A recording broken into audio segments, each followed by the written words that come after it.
Nació en Mugardos hace 61 años, está casado, tiene 2 hijas y una nieta.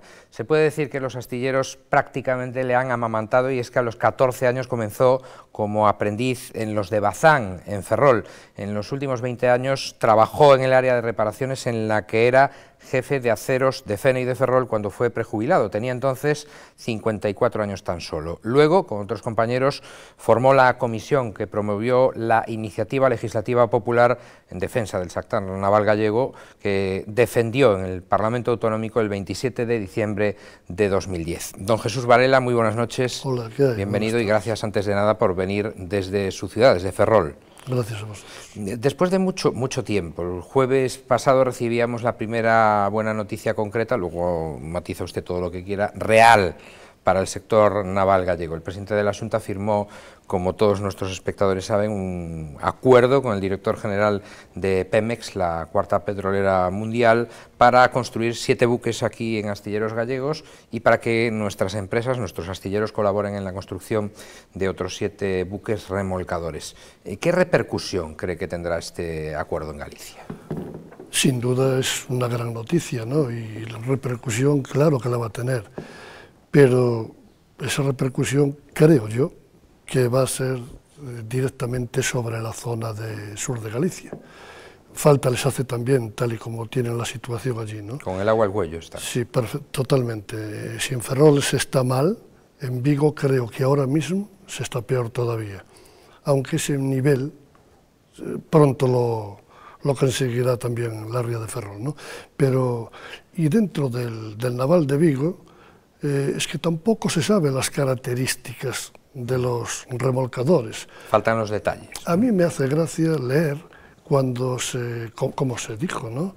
Pues que eso significan 2,6 millones de horas de trabajo, trabajo no sé para cuánto tiempo, para 2.500 personas, pero si un remolcador puede ser desde portuario y tener un eslor de 20 metros hasta un remolcador de altura y tener 70, 80 metros incluso, o sea que las cosas son tan dispares. De todas maneras, don Jesús, hombre, no es previsible que sea un buque muy pequeño, teniendo en cuenta que formaría parte de esa flota de esta petrolera y por lo tanto me imagino que serviría para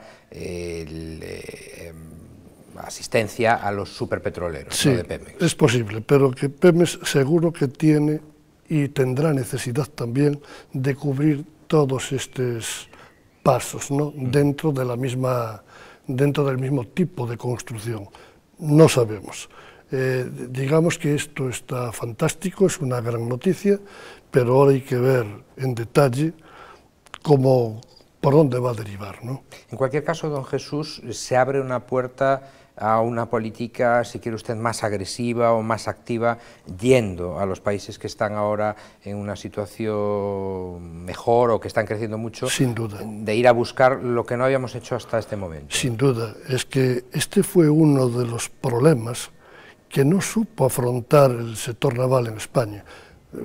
Podemos recordar lo que ocurrió recientemente, porque hace muy poco tiempo todavía, en el contrato que Francia consiguió de la Unión Soviética, pues con un modelo de barco similar al Mistral, cuando España estaba ofreciendo el Juan Carlos I, ¿no?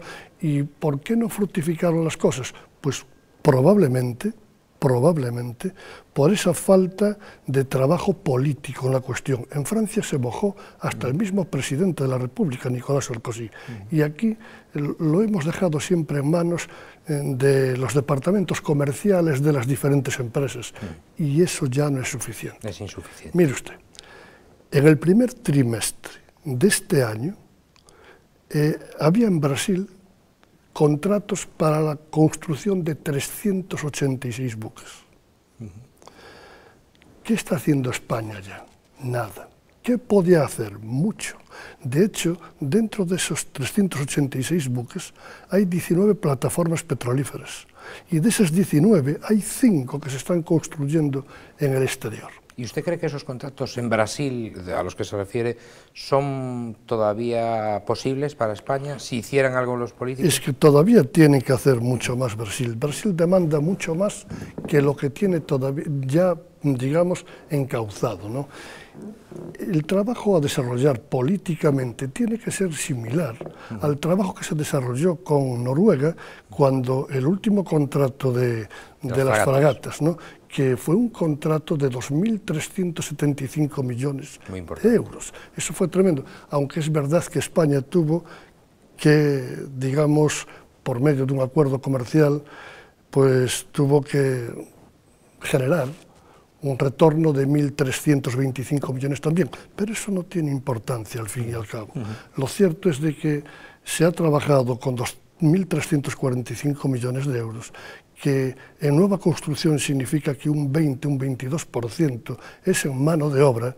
Eso significaron 522 millones de euros que se quedaron en Ferrolterra, y solo en concepto de trabajo. O sea que esa es la labor que tienen que hacer los gobiernos, ¿no?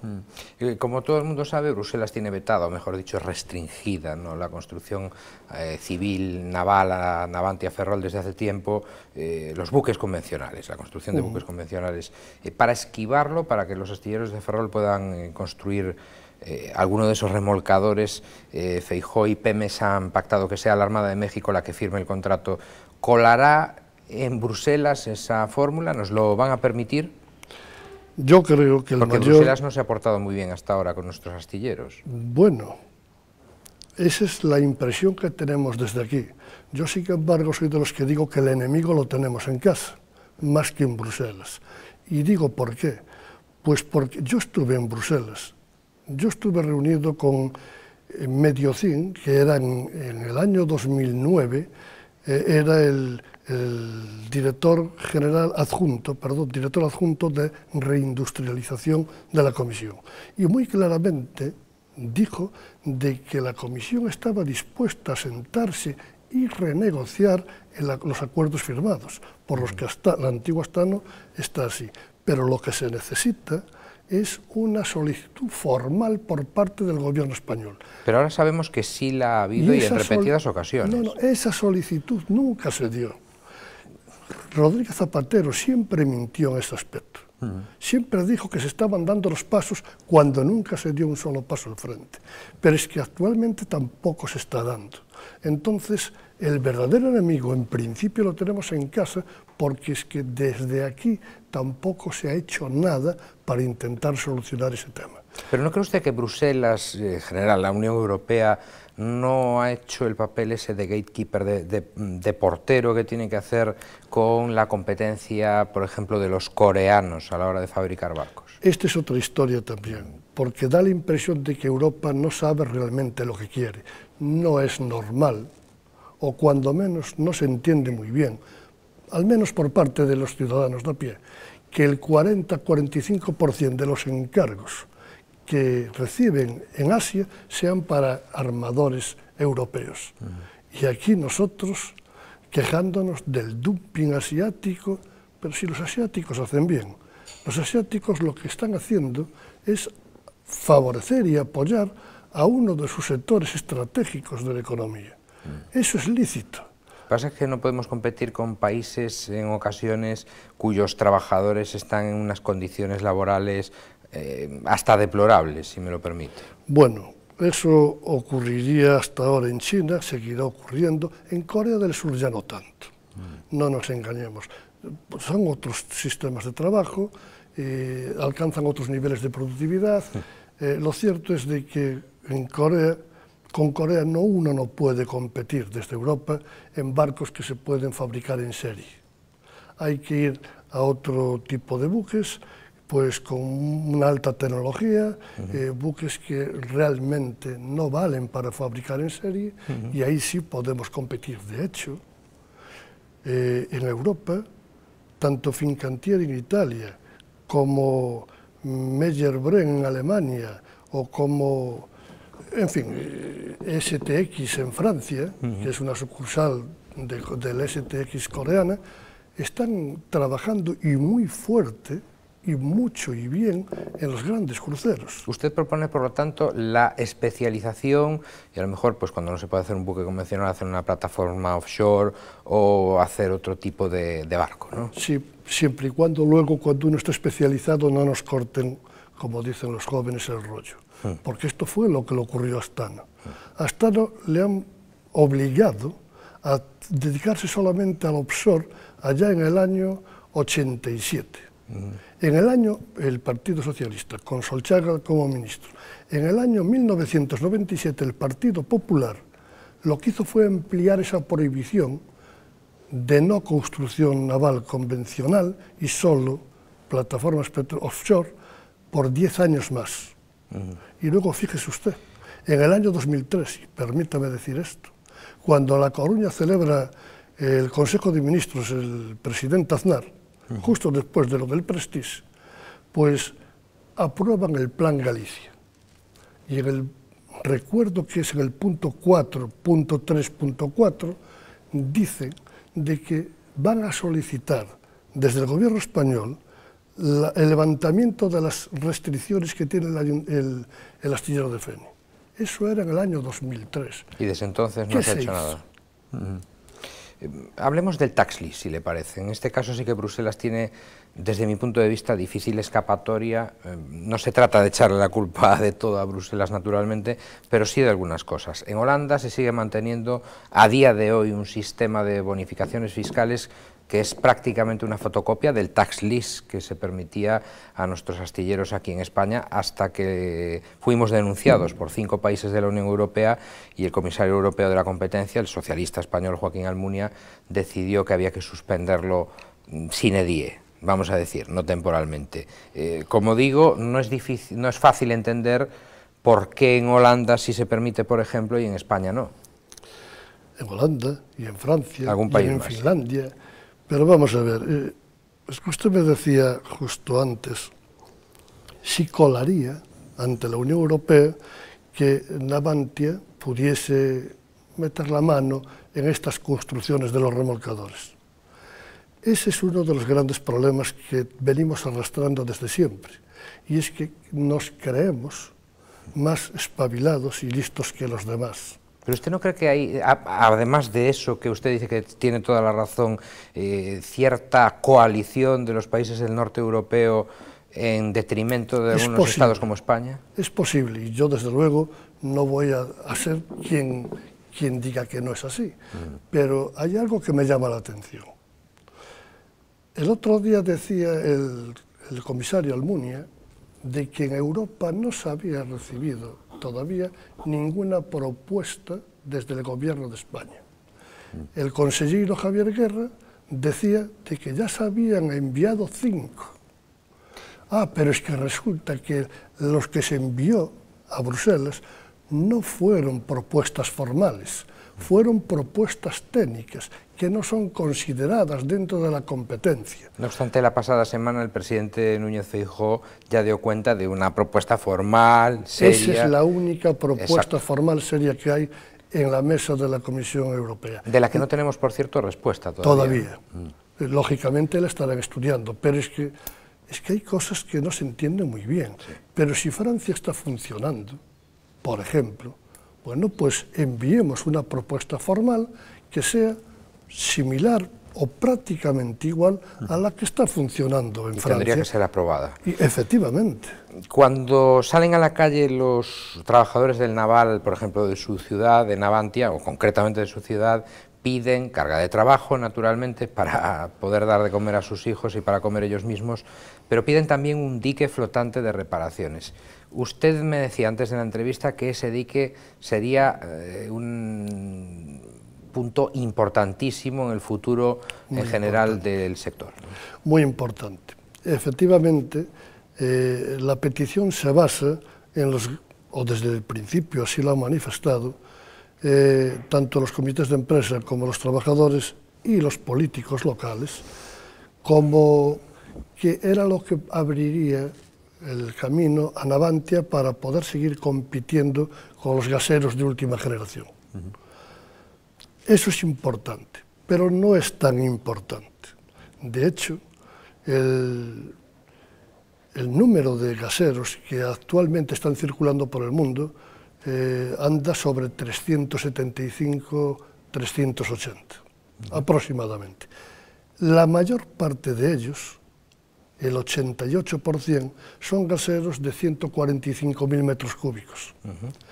Esos entran en el dique el dique grande que tiene Navantia en Ferrol.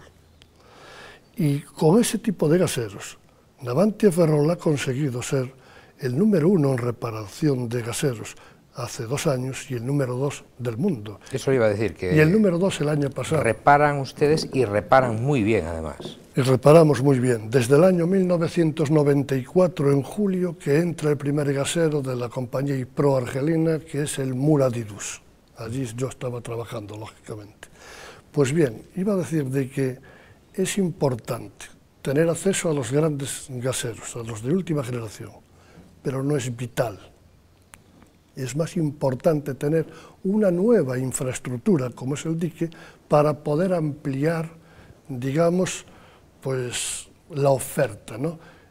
Yo le puedo decir a usted que el año 2010 se perdieron de reparar del orden de 13, 14 buques por no tener disponibilidad de dique.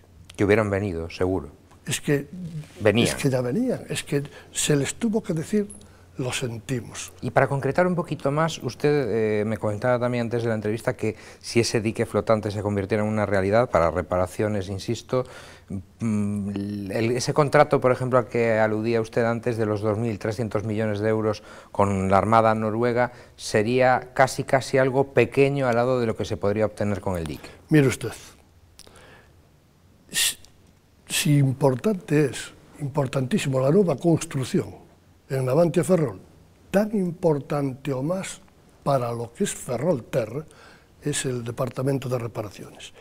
Y le comentaba antes que el contrato con Noruega de 2.375 millones de euros dejó en Ferrolterra, en concepto de salarios, 522 millones de euros, porque en nueva construcción el concepto salario anda entre el 20 y el 22%. Pero es que en reparaciones, en los últimos años, y por lo que lleva facturado, arroja una media de 73 millones de euros al año. Multiplicado por 10 años y medio, que fue la duración del contrato de las fragatas noruegas, da una media que arroja 613 millones de euros en mano de obra, porque en reparaciones el concepto de mano de obra anda en el 80% aproximadamente. Es decir, que no nos imaginaríamos siquiera lo que hubiera sido si esos 10 de esos barcos que no pudieron entrar por falta de instalaciones adecuadas hubiesen contratado. Cada barco de media, en reparación, una reparación normal, de 20 días de reparación, pues vienen siendo aproximadamente una facturación de 1.250.000 dólares. Multiplique usted por 15, mínimo 15, porque no todos los barcos, efectivamente, los hay que superan los 20 días de reparación y los hay que son más cortas, o que ocupan el dique menos tiempo y se termina la reparación a flote en los muelles, ¿no? Entonces, si multiplique eso por 1.250.000 y verá usted la cantidad de millones que le da, y luego el 80%, y sería un dinero que se quedaría en Ferrol. Y ahora vayamos a la realidad, al día de hoy, en cuanto a las posibilidades que hay para que ese dique sea algo palpable. El presidente de la SEPI, Ramón Aguirre, estuvo también la semana pasada en Ferrol, primero estuvo hablando con el presidente Núñez Feijóo en Santiago, y habló de posibles contratos en breve para Navantia en el mercado internacional, dijo que en su momento lo anunciará el presidente de la Xunta, en fin, también hizo referencia al dique. Dice que hasta ahora ha habido una contradicción, decía él, el señor Aguirre, entre el Colegio de Ingenieros Navales de Galicia y el Colegio de Ingenieros Navales de Madrid, que hay que hacer un nuevo convenio, que lo van a hacer, etcétera, etcétera. ¿Usted cómo ve el momento? Lo veo mal, francamente mal, y después de estar el señor Aguirre en Ferrol, lo veo peor todavía, ¿no? Ya no quisiera verlo así. Mire usted, ¿pero usted qué cree que son? ¿Buenas palabras? Claro, son palabras huecas, vacías completamente. O sea, el señor Ramón Aguirre vino a Ferrol a decir que se estaba haciendo un esfuerzo extraordinario en la política comercial. Faltaría más. Y luego remata diciendo, como algo importante, ¿no? Vamos a estudiar el tema del dique flotante y allá en diciembre daremos una respuesta. Pero ¿cómo vamos a estudiar? A buena hora, ¿no? Hay una cuestión que también hay que decirlo. Navantia, como tal empresa, no necesita este dique que se demanda desde Ferrol. Quien lo necesitamos somos los ferrolanos. Navantia en sí ya tiene un dique de mayores dimensiones en Puerto Real, en Cádiz, y tiene otro de similares características en medidas. Quizá por ello, señor Aguirre, no ha mostrado hasta ahora un interés muy grande, quiero decir, porque Navantia ya tiene dique en otro sitio. Pero quienes lo necesitamos somos nosotros los ferrolanos, y ahí sí tenemos que pelear y luchar y no cejar en el empeño. Como decíamos al comienzo, usted defendió en su momento, en 2010, en el Parlamento Autonómico... 2009 fue. 2009. El 29 de diciembre del 2009, exactamente. Entonces ese dato nos... Sí, probablemente yo lo diese incluso mal en alguna otra ocasión.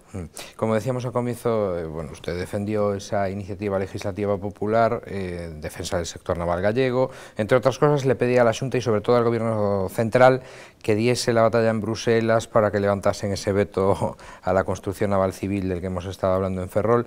Explíquele, antes de nada, por favor, a la gente, por qué los astilleros de su ciudad no pueden fabricar esos buques. O sea, ¿cuál es la filosofía que en su momento empleó Bruselas para impedírselo? Bueno, ese fue un poco el peaje que tuvo que pagar España para entrar en el mercado común, el reducir los niveles de construcción en el sector naval.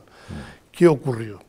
Pues que los sindicatos, comisiones obreras y la UGT, junto con el gobierno en aquel entonces, el 16 de diciembre del 2004 llegan a un acuerdo por el cual convierten a Astano en el astillero que tenía que pagar todo lo que le ocurrió al sector naval español. El pato de la crisis. Y bueno, no se han tenido en cuenta otras cuestiones importantes, como que Astano era un referente a nivel mundial, como que Astano era el astillero que menos pérdidas daba de todos los demás astilleros que había en el resto del país.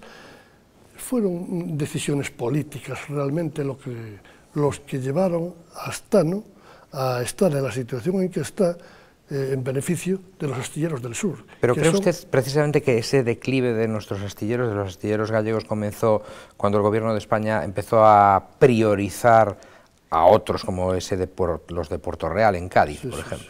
Sí, sin duda alguna. La cuestión fue vista desde un prisma única y estrictamente político, y se benefició a unos en detrimento de los otros. Y además lo que le ocurrió a Astano y lo que le sigue ocurriendo, por eso es que los sindicatos mayoritarios, bueno, pues yo no sé realmente lo que pensar por la actitud que mantienen todavía, ¿no? Se han opuesto desde el principio a las reclamaciones que Rumbo 21 hizo con la iniciativa legislativa popular. Incluso lejos de no apoyarnos, nos han atacado, ¿no? Y bueno, no se puede entender cómo, dada la situación de Ferrol, dada la situación de Galicia, cómo...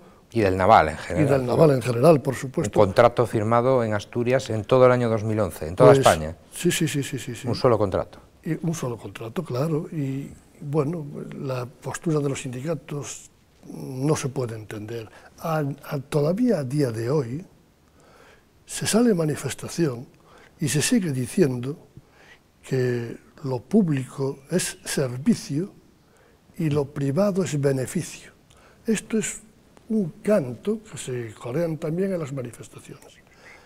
No tiene sentido.